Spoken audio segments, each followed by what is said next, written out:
Assalomu alaykum aziz obunachilarimiz. Rushnoy qazish xizmatlarimiz davom etyapti. Shu asfaltlarni buzilmasdan o'tma qatnov qismlariga xalaqit berilmagan holatda ishlarimiz bo'lyapti. Rushnoy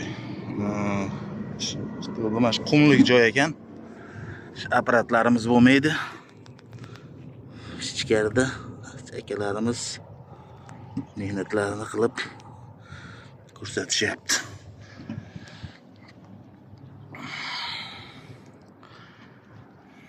Kimga shunaqa xizmatlar kerak bo'lsa, aloqaga chiqaverasizlar. Rushnoy apparat, har turli xizmatlarimiz mavjud. Like bosishni ayamanglar.